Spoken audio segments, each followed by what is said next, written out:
वैष्णवी हगवणे मृत्यू प्रकरण आणि या प्रकरणी एक महत्त्वाची अपडेट समोर येते।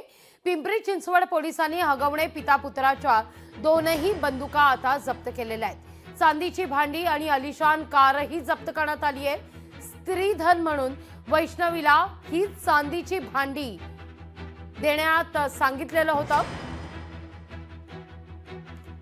5 ताटं, 5 तांबे, 4 वाट्या, 1 करंडा आणि अधिक महिन्यात दिलेले चांदीचं ताट हे जप्त करण्यात आलेलं आहे। या सगळ्याविषयी अधिक माहिती घेण्याकरता थेट जाऊया आपले प्रतिनिधी चंद्रशेखर भांगे यांच्याकडे। चंद्रशेखर, का अधिक माहिती या सगळ्या संदर्भात? अनेक वस्तू आता जप्त करण्यात येत आहेत पोलिसांकडून। या दोनही बंदुका हगवणे पिता पुत्राच्या जप्त केलेल्या आहेत। याखेरीज चांदीच्या भांड्यांचाही समावेश आहे।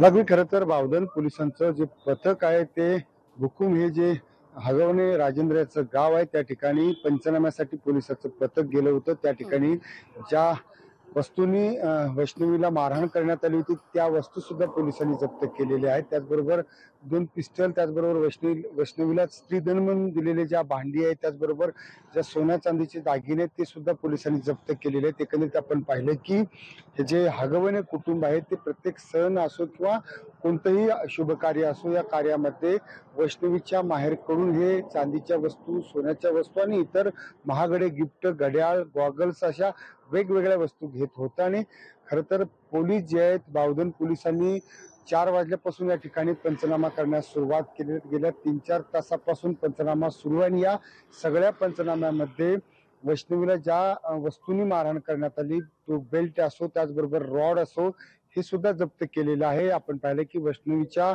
अंगावरती जे व्रण उठलेले होते, ज्या काठीनं वैष्णवीला मारहाण करण्यात आली होती, ती काठी सुद्धा पोलिसांनी जप्त केलेली आहे। भुकुम मधील त्यांच्या बंगल्याचा पंचनामा पोलिसांनी केलेला आहे। या पंचनाम्यामध्ये आपण पाहिलं की काही सरकारी पंच सुद्धा त्या ठिकाणी उपस्थित होते।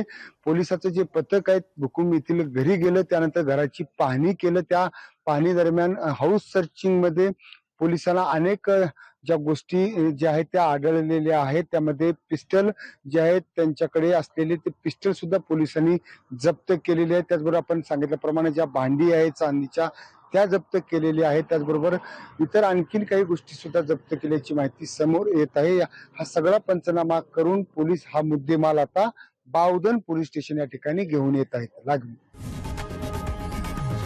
लोकशाही मराठी ऐका, पहा, जागरूक रहा।